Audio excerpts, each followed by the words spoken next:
On one hand, it's a really tiny phone that has almost all of the features of the flagship iPhone 6S. On the other hand, it's basically a very improved iPhone 5S, which came out in 2013, so you would think maybe in 3 years these technological advancements might happen anyway. So how good is the iPhone SE, and who is it for? SE is probably not for someone who already has a large phone and likes it.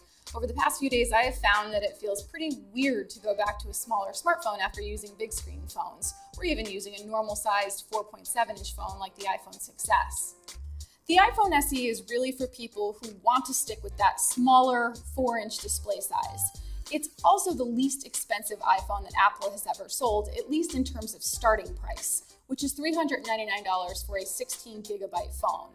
That makes it a good first smartphone for a lot of people, or an easy upgrade for iPhone 4S or 5S holdouts. But it's not as expensive as, say, a $700 iPhone. So, if you ever had an iPhone 5S, or you've at least seen one of those, the iPhone SE is going to look pretty familiar because it is essentially the same smartphone on the outside. It has the same boxy body and chamfered edges. The buttons are all in the same place, and of course, there's the 4-inch Retina display. Personally, I used to really like the way that the smooth aluminum iPhone 5S felt in the hand, and also the fact that it fit in my hand, and the iPhone SE feels exactly the same. But it's what's inside the 6S but crammed into this tiny body. The biggest improvement is in its processing power. The iPhone 5S ran on Apple's A7 chip and had 1 gigabyte of RAM. The iPhone SE runs on Apple's faster A9 processor, the same chip powering the 6S and 6S Plus.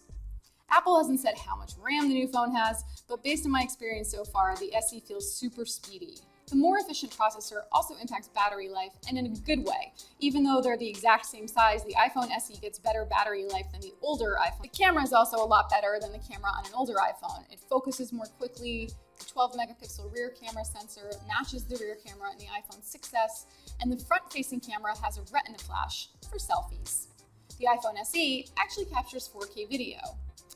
And now there's Apple Pay. The iPhone 5S had Touch ID, Apple's authentication system, but it actually did not have Apple Pay. Now the iPhone SE does, so you can use this phone to quickly pay for things at stores that accept Apple Pay, or, on the flip side, hold up the line at places where you're not sure Apple Pay works, but you sure hope it does. It's today's tech in yesterday's phone body, and it's primarily a business move on the part of Apple.